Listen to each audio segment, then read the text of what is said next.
Today we are uncovering something every successful professional needs but rarely talks about: the power team. You're not expected to know all of these different pieces and how it all works together, but you are responsible for making sure that that team is together and that those people are in place. So when something happens, you know who to turn to and who to rely on.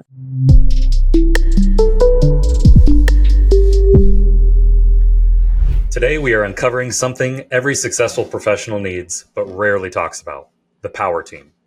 That's your CPA, your tax strategist, investment advisor, and attorney. All of the experts who keep your finances thriving. The truth? Most didn't realize how vital this team is until it's too late. In this episode, we're breaking down why building your power team is crucial for securing your financial future. Welcome back to another episode of Wealth Wednesday. I'm Nate Crannell, joined as always by Mike Neubauer. Together, we built Grand Vision Capital and Grand Vision Family Office, acquiring multiple millions of dollars of real estate each year and helping physician families around the country turn their six-figure incomes into eight-figure net worths. Mike, let's talk about this power team. We've got the tax strategist, the tax preparer, the attorney, and the investment advisor. As you're building this team, kind of like the NFL draft, or even like your fantasy football draft, you're putting this team together, you're deciding who's going to be best for the most success. What are the most common mistakes that you see when choosing the power team? There's a number of them, but let's talk with your football analogy, right? So if you're picking your football team, probably the most common is people have a financial advisor or they'll have a CPA, and they'll expect that person to wear all of these hats of the full power team. So it'd be like, drafting, obviously, Tom Brady or something, when he was playing, but expecting him to get you the wins based on being the quarterback, the running back, and the defense all from one guy. It's a great person, but they just can't wear all those hats. So I'd say it's probably the number one mistake that we see is somebody says, I have a financial advisor, and they would say that person is basically the summation of their power team, which is just not the case. So they're leaving a lot of pieces on the table. Yeah, that's good. And I think assuming that the investment advisor, the financial advisor, knows all about the taxes, right? Is able to understand some of the legalese that might go into something that an attorney, a physician, a business owner might need from a tax standpoint. Investment advisor might just not know that. On the flip side, then the CPA, they might be able to prepare the taxes, but they might not know that tax strategy. And so that's why we listed out all four. As you're thinking about, picking that first person or understanding, okay, I need these four people, what are some characteristics of that person that you want to have? What are some characteristics of that person that you should not have? Yeah, so I think that's a great question because you have to have those characteristics written down first of what you expect. The problem that a lot of people run into as well is they'll have maybe a financial advisor or even a CPA, that was a family friend, or maybe they went down a route to become a doctor and then their friend went down the route to become a CPA, and they get to a point where they almost just settle. So they don't really focus on the characteristics of them as a professional and what they're capable of doing. They just know, I met this person, or this person pitched me when I was in med school. They've been fine. And they just kind of settle for whoever that person's going to be. The number one characteristic I would say is I want to see somebody that has just worked in my situation before and make sure that our goals and our incentives align. There's a lot of difference when we talk about with people in the family office. There's paths that are going to be a much better path strictly by the Excel sheet. It's going to make a better return. It's going to do this, going to do that. But maybe it pulls away from their life. It makes their life miserable, more stressed out, whatever the case may be. So you just want to make sure that if we're using a financial advisor, but it could be a CPA or an attorney as well, when you're looking for this person, you want to make sure that if your goal is to buy back time in your life, is what we preach, you don't want somebody who's going to have the goal to make the absolute most money, which is very difficult to find because, a financial advisor, their goal is to make the most money, but also their commissions are tied to you making the most money, because the more money that they have for you, the less likely you are to leave. And, the more likely they're going to make higher commissions based on that growing pot of money. But that's probably the number one characteristic. Obviously, there's a million things. We don't need to list the basics of like integrity, honesty, past proof of capabilities and, what their life looks like.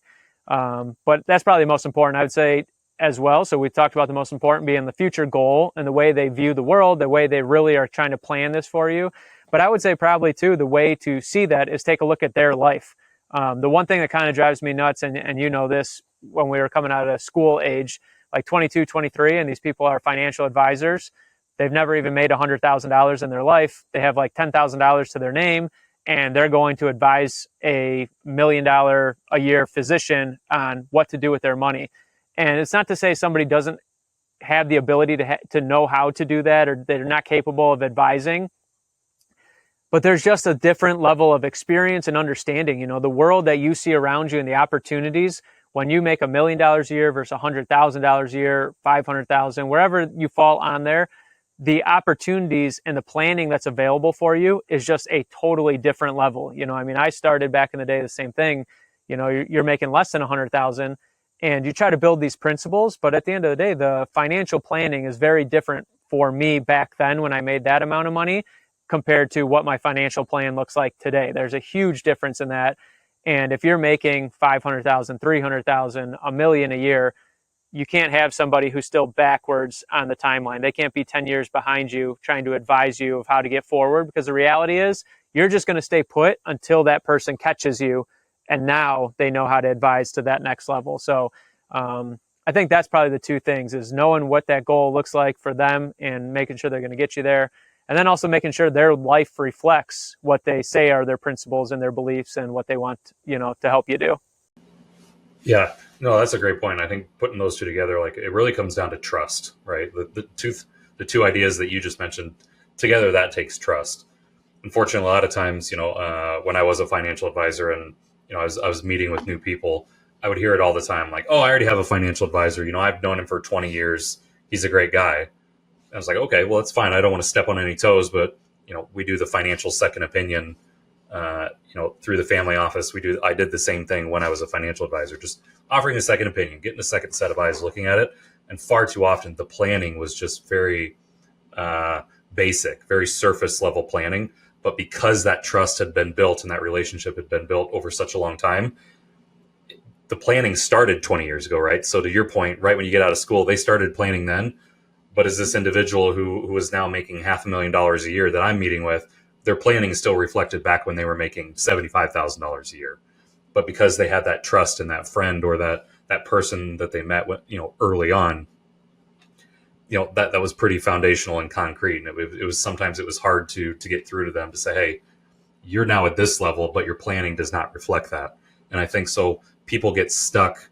As another point of a common mistake that I always saw was, like, people will get stuck with someone that they know isn't the right fit, but they don't want to, like, break up with that person, right? Professionally break up with them.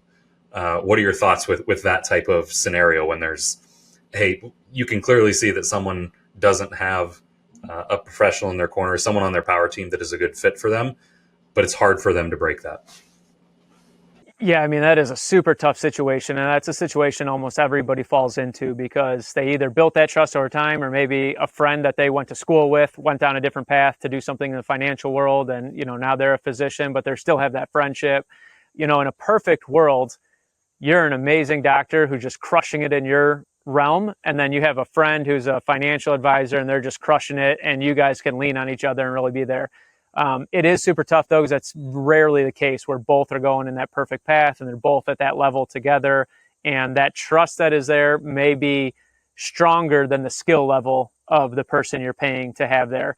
And at the end of the day, wealth and money is something that a lot of times, which to a point is definitely a good thing, is that we will choose relationship and trust over our wealth. So there's a gray area where possibly having that awkward conversation isn't worth the squeeze, right? The amount of money you're going to make extra is like, it's just not worth having that awkward conversation.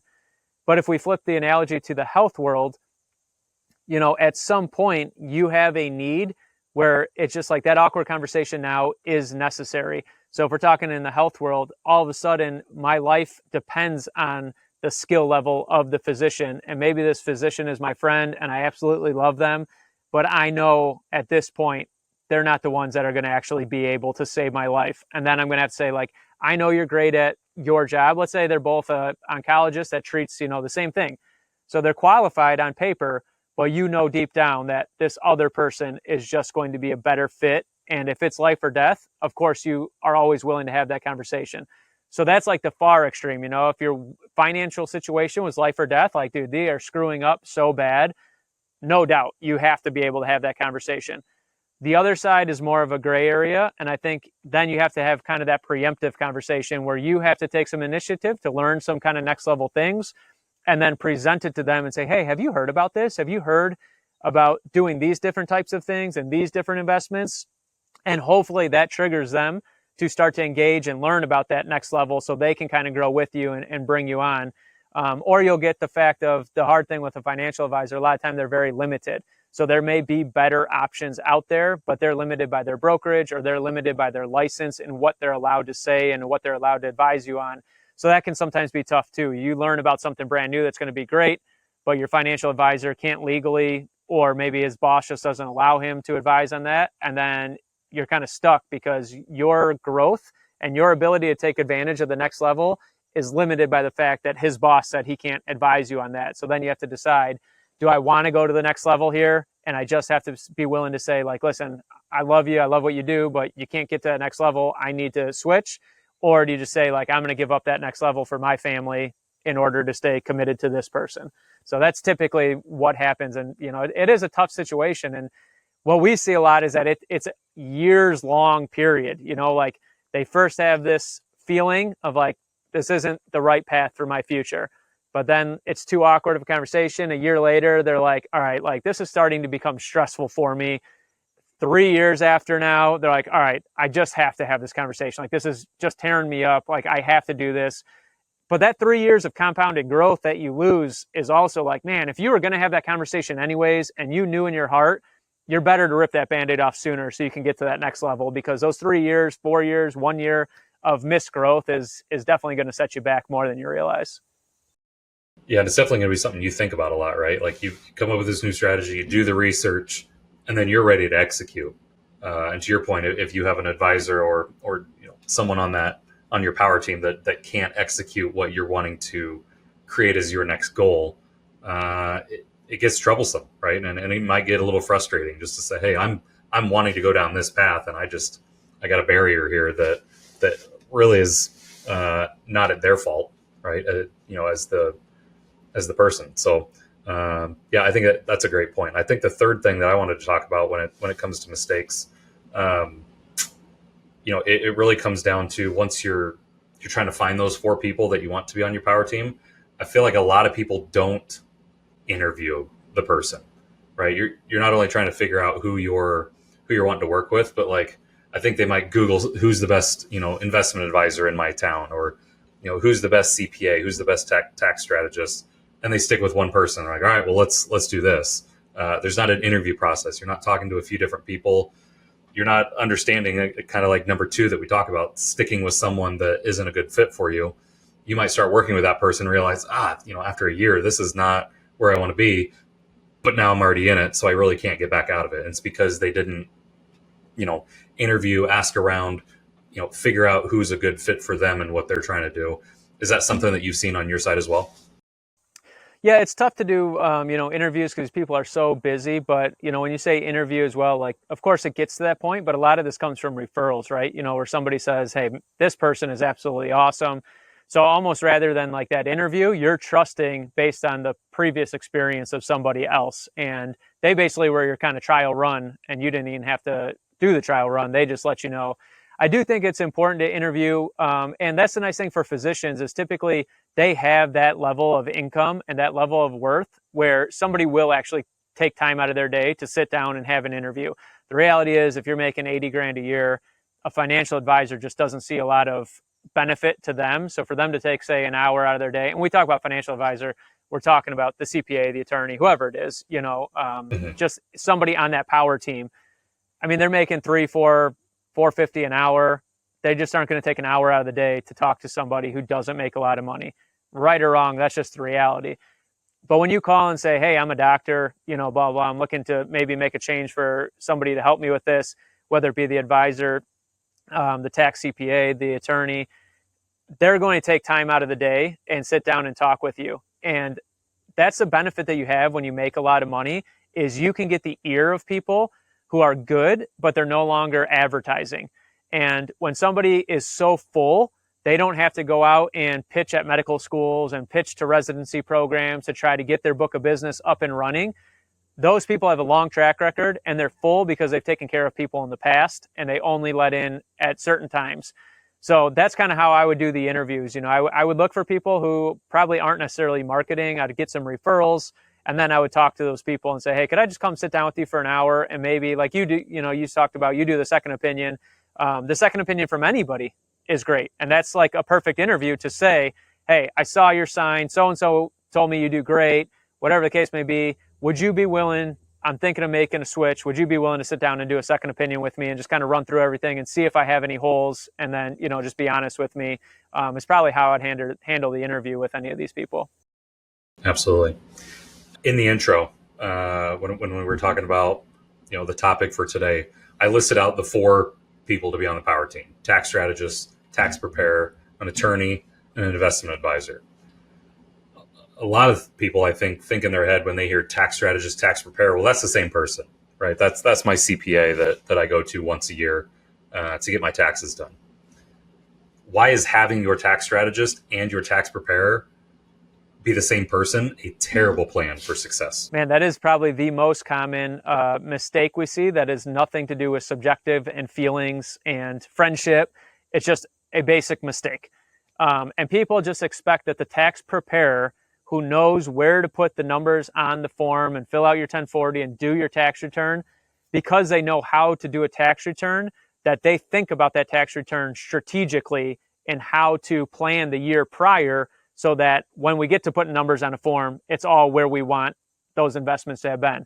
I think at a psychological level, it's just my gut feeling, no data, but somebody who wants to put numbers on a form and loves that structure of basically Excel sheets is not that same creative mind that's going to think in a strategic way and say, I know we can do this. We need to identify a property. We need to identify an investment that will fit this strategy for us. We're going to tie this in over here. That's more of a creative mind that's going to be able to step back and think, versus the tax preparer sits down and actually inputs the numbers exactly where they go. The other thing that we see is people expect in that same breath that the tax preparer is going to do strategy at the time of preparing the taxes. By the time we're doing the tax return, the strategy for the previous year is all over with and gone. We're preparing now, like with people that we work with in the office, we're doing tax strategies today, planning, that won't affect them until they turn 59 and a half. That won't affect them for 5 years down the road. We're making decisions and plans knowing how we're going to execute 5, 10, 20 years down the road. And that's where the strategy starts. So people think that the person preparing the taxes, if they didn't tell them what to do, they should have told me, I should have done this. And it's like, no, that's a separate individual. Or even if it's the same individual, it's a totally separate time where you're actually building out a documented plan and strategy. And then as you work through that strategy, the preparer puts those numbers on the paper where they need to go. That is definitely the biggest one. And the other thing, which we relate to doctors when we talk with them, we say, like, at the end of the year when everybody's trying to rip through all of they already hit their copays and their minimums, and they're trying to rip through everything that they had, or at the beginning of the year when maybe something renews and they finally have that benefit again, and they're trying to rush in. With tax preparers at tax season, they are so swamped and so busy, they just don't have time to sit down for 3 hours. And I mean, our tax strategy sessions take 3 hours per call. I mean, it's probably hundreds of hours, but let's just say 1 3-hour time slot.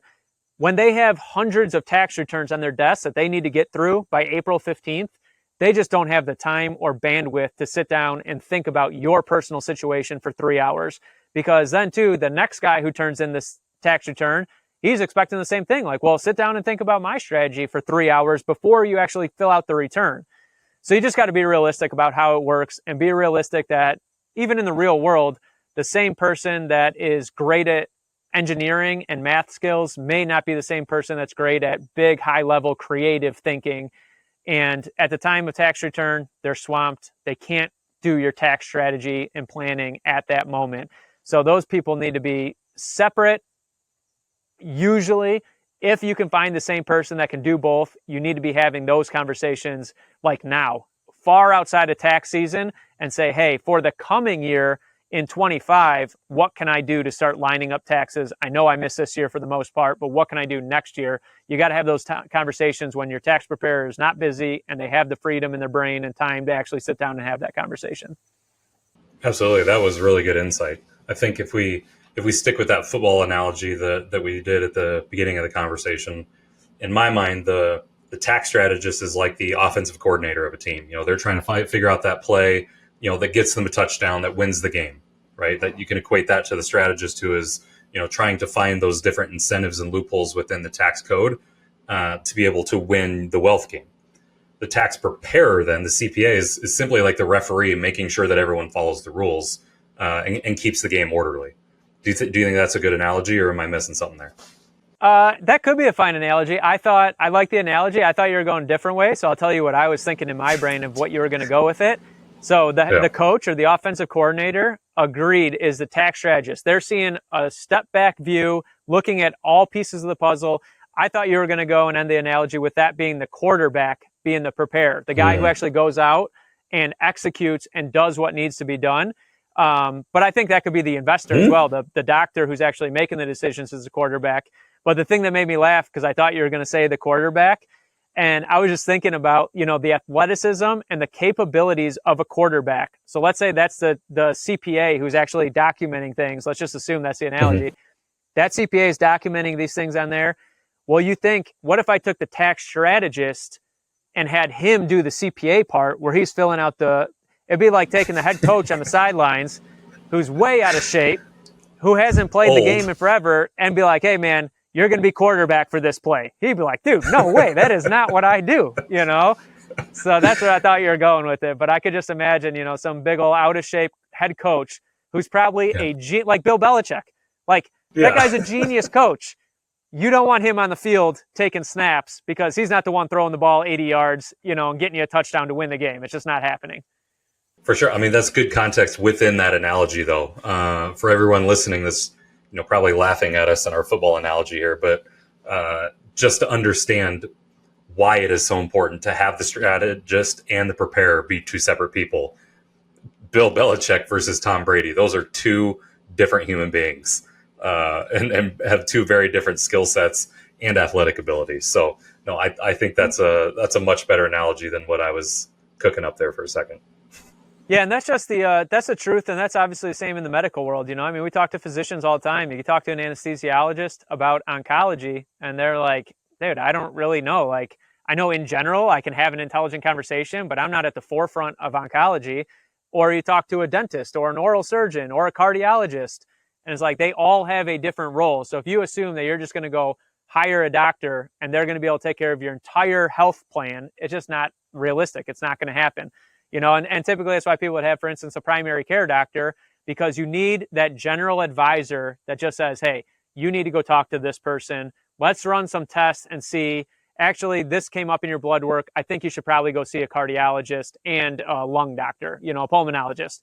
And that person kind of runs everything and is the general advisor to say, you need to talk to the tax strategist today. You need to go discuss an investment, with the advisor. You need to talk to the attorney to make this all come together via a contract.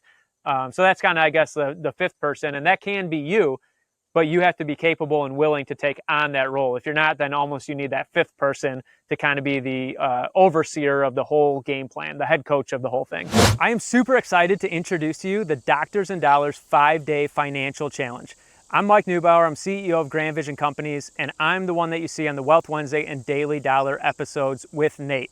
So Nate and I are partnering again to do something even more exciting, which is the 5-Day Challenge. We're taking the best of all of our episodes, all of our expertise and knowledge, and we're condensing it into an impactful and purposeful 5-day presentation, 1 hour per day, for 5 days, to give you everything you need to build that foundation for your financial future.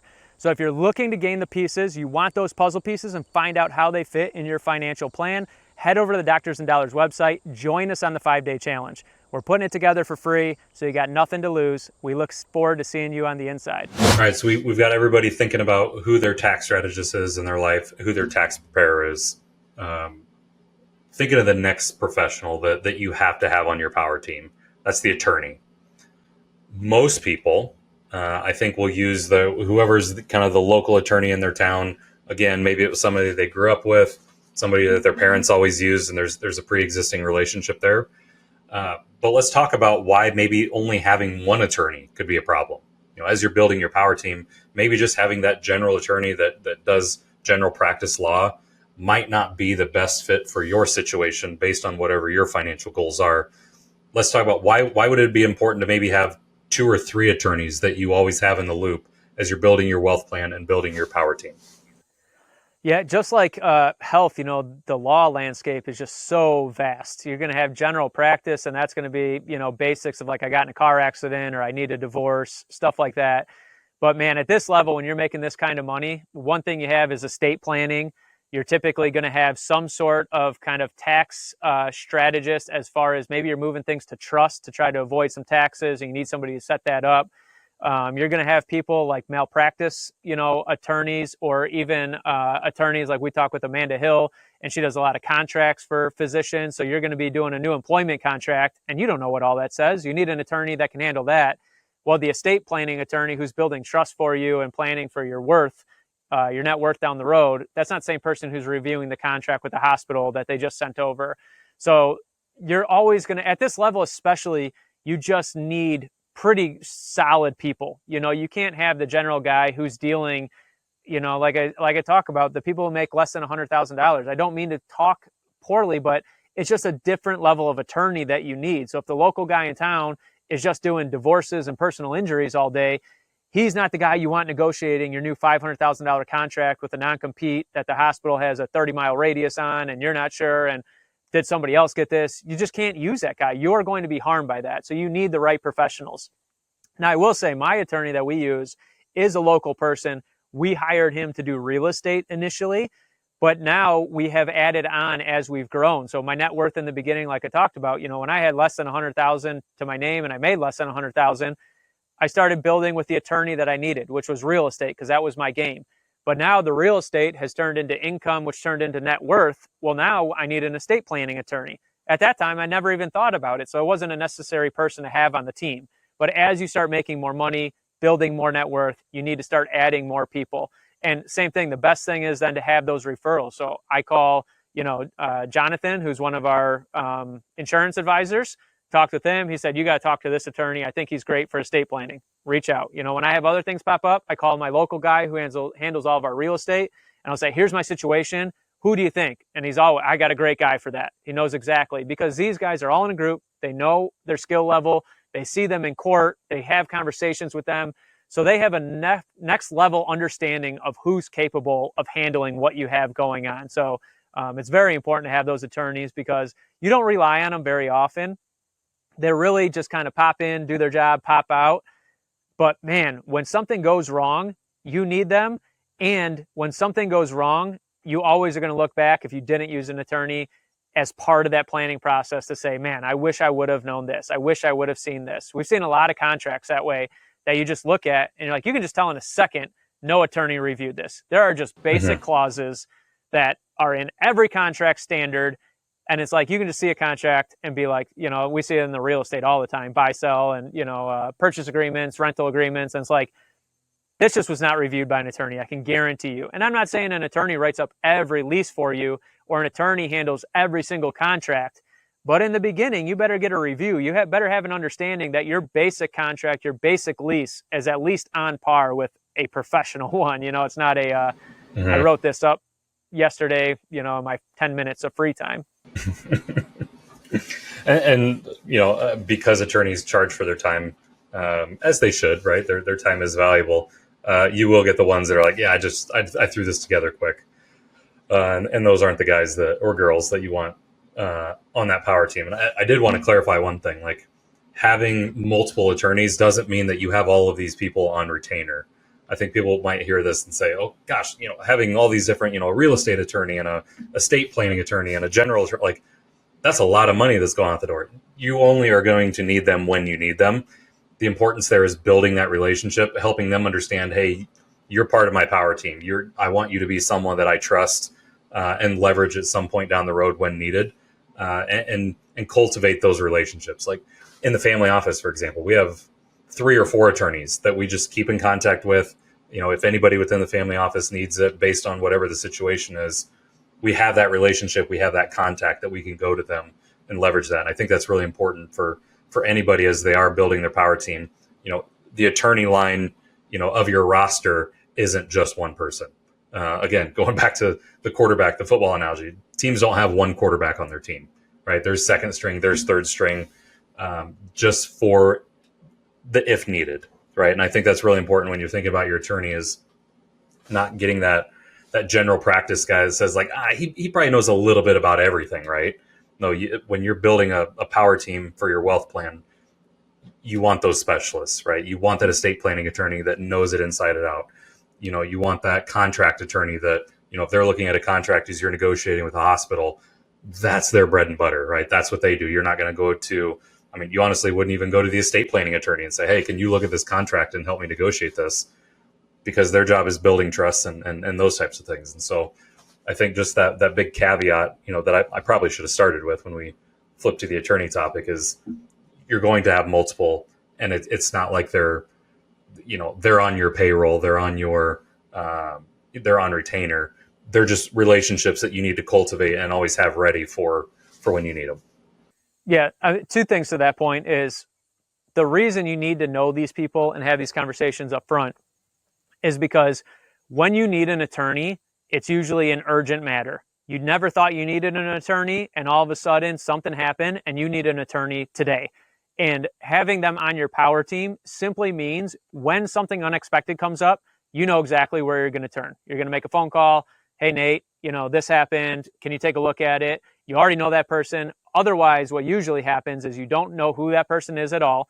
You get that letter in the mail, you get in a car accident, whatever the case may be, something comes up. Then you start looking and trying to find an attorney. You call attorneys, you get the secretary, they take your name, you don't get a phone call back. Now, and the whole time you're panicking of like, dude, I have 3 days to respond. I can't get anybody. Then they call you back, finally talk to somebody. You lay out the whole thing. Maybe they don't do that kind of work. Maybe they're too busy. They can't respond that quickly.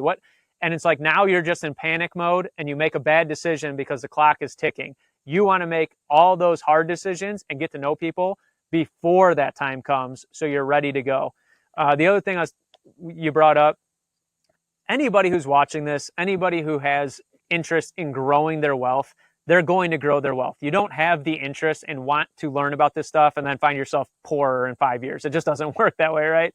So prepare for that. Don't find somebody at your level today. Find somebody who's capable of going to that next level. So Nick, who does a lot of the estate planning conversations with us, he's a great attorney, but he typically worked with families that were 10 million and plus on estate planning. Because once you get over that 10 million, you're going to miss out on the exclusion of estate tax. You start to get to kind of that next level. Well, some of the families in the family office aren't at the $10 million level yet. But the goal is that we're going towards the 10 million. And when we get there, we don't have to find a new person now to guide us for that next step. So Nick can for sure come down to that level and guide people from, say, $1 million all the way past 10 million. But you can't take the same guy who does $1 million and expect him to plan correctly once you get past 10 million. And that's just something to think about, is most people don't understand is things happen much slower than we wish they did. But then all of a sudden we look back and we're like, wow, I did way more in that amount of time than I ever thought possible. So that wealth and that financial plan, once you start executing, it feels like slow, and then boom, it takes off. You don't want to get to the point where boom, it takes off, and now you're trying to find new people to build out your power team again because all of a sudden the plan's working like it should. You want those people in place that are going to be able to grow with you. They're already at that next level, and they're willing to kind of work down at your level until you get there. Those are the people you want in your corner. Absolutely. No, that's a great point. As we're thinking about that fourth person that needs to be on the power team, the investment advisor.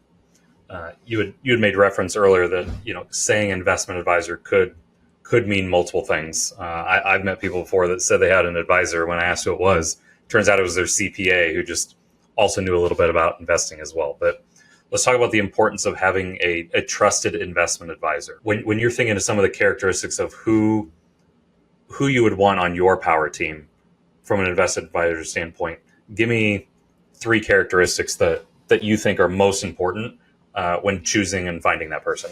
Man, I think it's tough to find all these characteristics in one person. But I will say somebody that, first and foremost, they have to have proof in their life. To be advising me on the investments, I want to see that they have put their money where their mouth is and made these same choices previously, so they have that experience. I think that's the most important thing. You have to have somebody who just loves the financial world, who just desires to learn more, because every day this world is changing. And even the best person today, if they don't have just a heart for learning and growing with the industry, the best people today are no longer the best tomorrow, because every day new data comes out. Bitcoin and cryptocurrency is totally new. If you're in the 90s, you have no clue about that. And you could have been the best advisor in the 90s, and now everybody's talking about Bitcoin, and you're like, I don't even know how it works. Well, that's a problem, because whether you like it or not, it is a part of our financial world now. And there's been even more changes, even in real estate, the basics of the '08 crisis and that whole collapse. Well, a lot of things changed on the loan side after that crisis. When Trump was president, a lot of things changed with bonus depreciation and how we can use bonus depreciation to offset taxes. So that's probably the number one characteristic, is somebody who is always willing to learn and kind of get to that next level.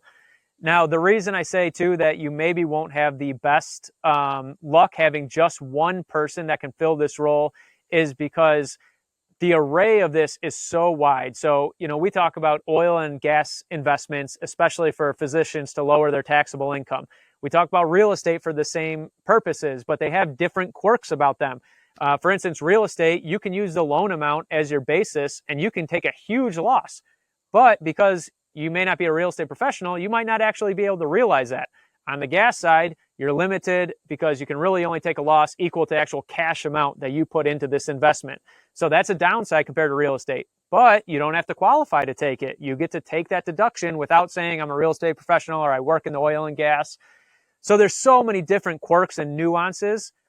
And then if we take that a step further, your investment advisor has to be able to understand and know if this oil investment is a good investment, while at the same time knowing, is this real estate investment a good investment? And these are just two topics that we picked. You now start adding on private business investments. You add on private lending. When somebody says, hey, I need to borrow $100,000 to flip a house, and you're going to write up a note, you need to know, okay, well, that's going to give me interest. How is that taxed compared to if I partner on that deal with them? Or I want to do a private business and I want to be an equity partner instead of a lender. It's more risky, but maybe it's more tax beneficial. So there's just so many moving pieces that most people think, tell me what stock to pick. That's an investment advisor. It's like, that's just not, that may be the common understanding of what an investment advisor is. And that may even be the common understanding of what an investment advisor is to people who make less money. But at the next level, you are making investments that, for instance, a licensed financial advisor cannot advise you on, because that's kind of the next level. They need to stay more in the securities and the publicly traded realm, life insurance, things like that. You get to the next level, that person may be a great investment advisor for the stock and market side of your portfolio, but they may not even be allowed to talk to you about real estate investments or oil and gas, or they may only be allowed to talk about publicly traded ones. So that investment advisor is always a growing field. And at that level, when you're making hundreds of thousands of dollars a year, the way to really execute on a wealth plan, we've talked about it a million times, but it's private investments. The public investments it's just not a wealth building strategy. Will it give you a pot of money that one day you could probably live long enough to retire and pull from until it's gone? That will probably work. You do need some money in the public markets.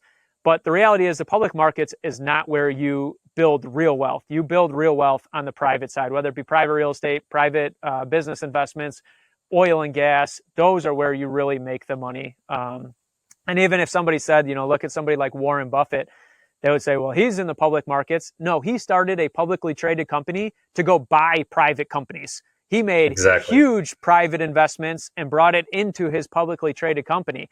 And he knows how to identify and actually invest properly in business. Now they're so big and they're at a level that buying a public security is almost the same as private to them, because they can go in and buy a majority of something that is absolutely huge. But the basics is that he was making investments not in big companies at the time that were just, hugely profitable. He had an eye for identifying the best investments that he could buy out entire companies or large portions of companies and really make a splash and understand the financials of it. It wasn't charts and like, this company's up today because theoretically it's on a rise and it's a bull market. He actually looked at the financials and made a decision. And that's, where you got to be on all these investments, is you have to have somebody that can understand and share information about the oil and gas compared to the real estate, why this, why that, when to pull from your stock portfolio, how to sell off stocks when you need to liquidate, so you hold it in the stocks, for instance, but now you need that liquid cash. Well, are we selling short-term holds? Are we selling long-term investments? What are we selling here to access that cash in the most tax-efficient way? There's just so many moving pieces that go into it. And I guess that investment advisor is kind of that overall quarterback who looks at your plan holistically and says, we need to add in this type of investment to lower your taxable income. And then you talk to the tax strategist and say, hey, here's our game plan. Help us see the blind spots. How would you execute on this? Then you start going down that path. Okay, the attorney drafts up the contract because we're going to make an investment in, our buddy's private practice that he's starting. We're going to be equity partners. It all seems to make sense. The investment advisor suggested it. Tax strategist confirmed that that's going to be a great tax strategy. Now the attorney drafts the documents. And now at the end of the year, when we do taxes, we got to make sure that the preparer knows what box to put these in to make sure we actually get the tax benefit that we intended to get. And that's how that team comes together, to really take it to the next level. Absolutely. That was a great answer. And I love that you started with defining the investment advisor on the more advanced strategies that come along with working with someone, like a physician who's making $300,000, $400,000, $500,000, $600,000 a year.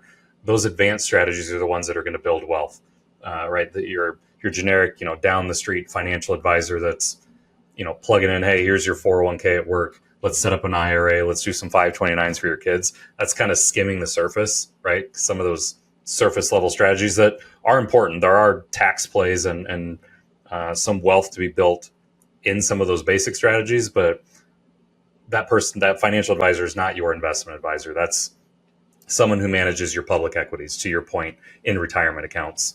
The investment advisor is really digging in. And then the last point that you made, I think, is golden, that this investment advisor is coming up with these different strategies and how it fits with your goals and your plan.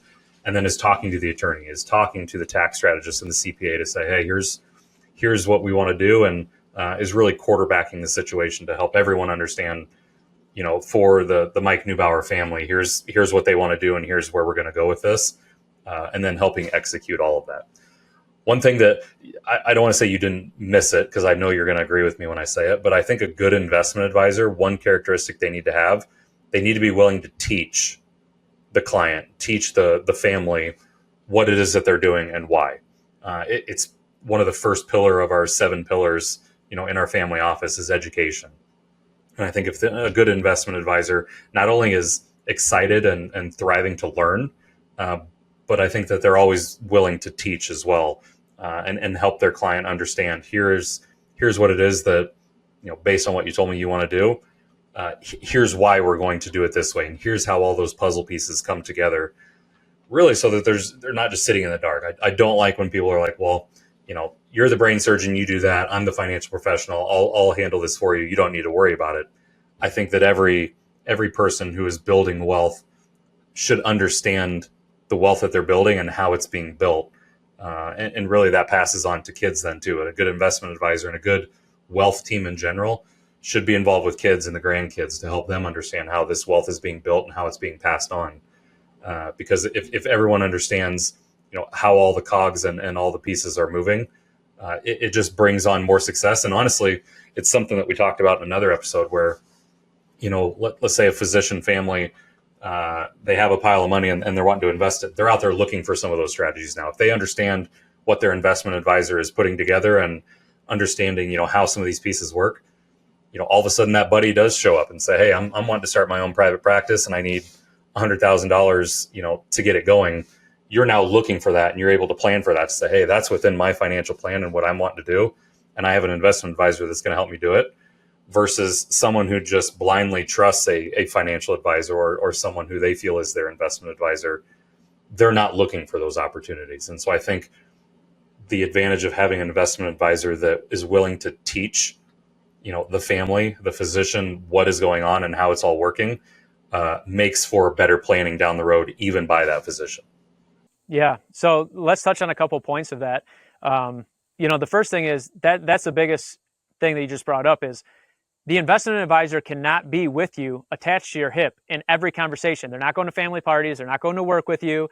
So the goal of the investment advisor, like you said, is not to pick the investment because they don't know about every investment, but they know the buckets. They know what we're looking for.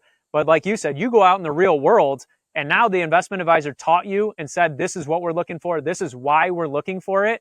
Now you're at work, you're at family parties, you're at meetings, you're at church. All of a sudden you are identifying these opportunities because you understand why, where otherwise you're blind to those, and those opportunities come and go all the time. But if you don't understand that that's even an opportunity you're being presented with, it just comes and goes. You never know about it. We go into a meeting and have a conversation and people are like, you're so lucky. How'd you find that deal? I'm like, no, we just were aware of it. If you were in that same room and you were aware, you would have been a part of that deal too. It's just the way it works. Mm-hmm. The other thing I want to bring up to clarify is this is my opinion, there's only two reasons that an investment financial advisor, whatever, we talk about investment advisor. I want to be clear. We're not talking about financial advisor. That may be an investment advisor, but it also may not be. But when you're talking to some sort of person advising you on investments, if they're unwilling to teach you, there's only two reasons. A, they don't actually know what they're doing that well. And they know if they try to teach you, they'll stumble through it. And you will see like you actually can sell well, but you cannot actually do this well. That's one of the reasons. That's probably a more common reason than anybody would like to admit, that they're just not actually that good, but they can sell and they're trained by their companies how to sell, not necessarily how to actually execute. So that could be one reason. The other reason, what we see a lot, is that an investment advisor, especially a good one, doesn't want to share like their secrets. And they think if I share it all, then nobody's going to need me. If for some reason that's you listening, this is what our belief is, but this is what I've seen proven true. If you're willing to share, you will gain so much credibility and trust of that client that they will be telling all of their family and friends, and your client base will grow like crazy because when you teach them, they can see how deeply you understand the knowledge and how well you are built to handle this type of an investment. They don't really want to take on all this investment. They're not learning from you because they want to stop being a doctor and be a full-time financial advisor, investment advisor. They're learning from you because they just want a deeper level of understanding. They want to make sure that they made a good choice. And the more you can educate and help people, guide them on that path, they will sing your praises and be sending people to you, because nobody does that. Because everybody else out there in the world either is fake and they don't know what they're doing, or they're so scared to share the secrets. So they think they're protecting something. So when you put it all out there and you just help and educate and teach them, people will send you more work. They will trust you more. They will continue to come to you. So that's the biggest thing, is you should be willing to teach. And when somebody asks you to teach them, somebody that's listening, if they ask somebody to teach them so they can understand and just know it at a deeper level, if they're not willing to, there's probably one of those two reasons that they're not willing to share that. The other thing, to clarify that final point, is the education is so important, because the goal is not just to leave a lump sum of money to future generations. The money is great. The money could be there, couldn't be there. But if you leave that next level of understanding, that financial literacy, that education level, that understanding of a power team where your kids don't have to go build their own power team, they know and trust these people and they've seen how this happens, you never have to worry about your kids again. My one son who's 10, he wants to be a fishing guide when he's older. Nobody has ever seen fishing guide as the top salary on any list ever published. A fishing guide is not at the top of that list. With my financial knowledge and what we've taught him and just the way we live our lives and bring him up through that same structure, I have no doubt in my mind that he'll be the most successful fishing guide, for sure the happiest. So he's going to make as much money as he wants to make. He could turn into $1 million business if he wanted to, or he could just be a one guy self-fishing guide and make wise choices with his money outside of that and be set for life. But it's not based on me leaving him money. That's based on me leaving him a foundation to start from and to grow from there, rather than leaving him money, but he has to always start from my foundation to come back to. Absolutely. Fishing, what a relaxing, fun job, though. Like, good for him for wanting to be a fishing. Like, that's just when you go fishing, there's kind of the recreational fishing on the side of a pond, but there's just something about like going out with a guide who just knows the ins and outs of a certain lake, and knows where the good spots are and can help you, get that successful feeling of pulling out that big fish. What a rewarding job. Good for him for identifying that already. Because What's crazy is, this came from because we went on fishing. So tie it back to the last example we just gave. And the fishing guide knows the spots. He knows the lures to use. He's out there every day. So he knows as every day goes by, he knows what worked yesterday, what works today, what he expects based on the change in temperature to work tomorrow. He's very good. But the guide that we've had, when he teaches us all of his knowledge and he says, man, this spot always in the morning is hitting, but by noon they're going out in deep water and this spot doesn't work. When he teaches us, the only thing we do is say, when we come back, we're calling him again because he has shown how smart he is. He didn't get lucky getting us fish. He just knows this in and out. So he teaches us why we're going to places, what lures we're using, why we're switching lures. But him sharing that knowledge and teaching us, all it does is makes us confirm and tell everybody else, dude, if you ever go up to this place and you're fishing, you got to hire this guy. He is the smartest out there. Him giving away his secrets just grows his business. It does not at all detract from it. We're never like, I think I know everything about fishing. I'm not using a guide again. It's like, I'm here for a week. I want to catch fish. I want to use the best guy around, for sure. Or even next level to that, somebody just simply says, I want to go fishing in Canada. Do you have any good lakes? You're going to specifically point them to that exact lake, to that exact guide. Yeah. Whereas, I mean, you have hundreds of lakes to choose from in Canada, but you took someone straight to that one simply because of how good he was. Yeah. And that's why I think the education is so important. I mean, it is more important than making the money. Even if you spent your whole life learning and educating in order to gain financial literacy, but you never quite cracked the code of hitting that peak of just unbelievable wealth. That foundation that you lay in going after that is just setting your family up for success forever. You're just building that foundation of education and understanding. And that's the thing is most of it is just lack of understanding. Most of it is just the financial world is so complicated and so huge that people just think, I can't even try to understand it, and they give up. And all it is if you have that understanding and that next level of knowledge, you don't have to pick the best stock. You just make different decisions on a regular basis, and it just equals a growth in net worth. Absolutely. All right. Well, today we have talked about the power team, building the tax strategist, the tax preparer, the attorney, the investment advisor, and things to look out for, things to make sure you are looking for. What are some of your final thoughts as it relates to the power team and why it is so important for anyone who's wanting to build wealth, who already has a great income to be able to turn that income into bigger wealth? Why is the power team so important? What are some of your final thoughts? Some final thoughts. So one thing, people think we're like anti-financial advisor, and we're not anti-financial advisor if there's a good one. But the truth is there's a lot of bad ones. And I'm sure if you're a doctor listening, you probably know some bad doctors. So you're not pro or anti-doctor. You just know there's some bad ones. So you got to be careful to make sure you're picking a good financial advisor if you choose to go that route. Realize that financial advisors are very limited in what they're capable of guiding you on. The biggest holdback for me is when a financial advisor, their incentive, which is pay, is not based on your success or based on flat fees. It's based on selling you certain things that get them bigger commissions. That is a huge red flag in that world. So if you choose to go financial advisor route, I do think that at some point you need to start adding more pieces of the financial power team to it. The financial advisor is not the one person, but it may be a part of your power team if they're good. So that is one thing.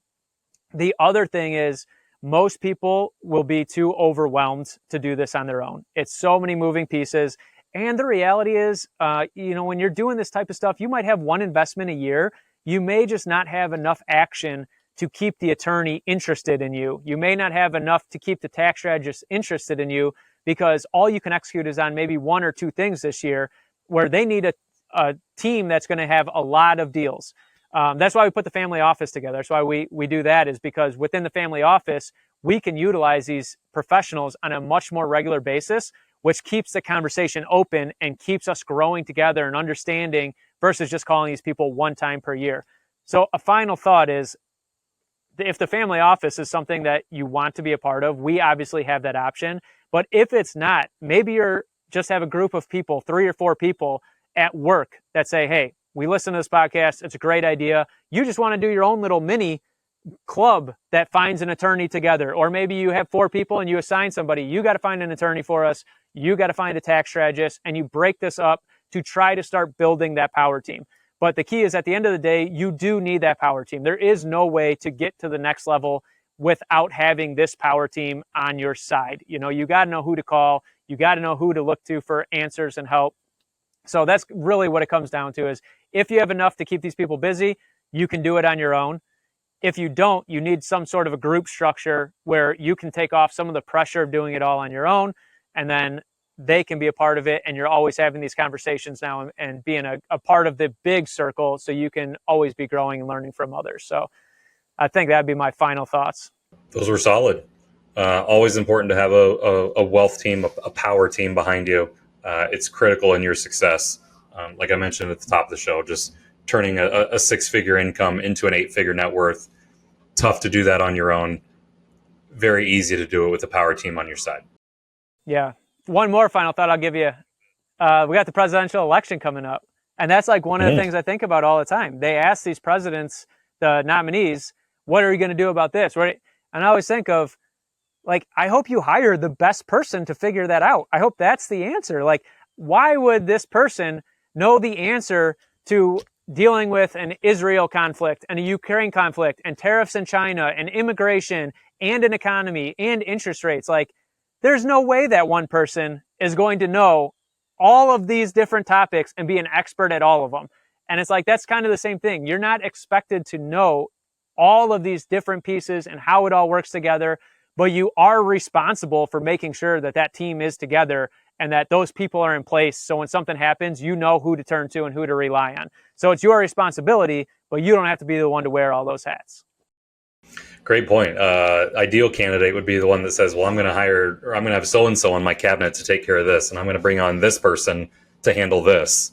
And kind of, I don't know, if they just talked about who their power team is, you know what you're getting. You can kind of pull back the veil and say, hey, I'm kind of the head honcho, but I'm not the one that's, making a lot of these decisions because I'm not the expert. So that'd be truth and honesty there. That would be a good candidate. Yeah, how about it? Alrighty, we'll be back with another Wealth Wednesday here shortly, but as always, good talking to you, buddy. All right, we'll see ya.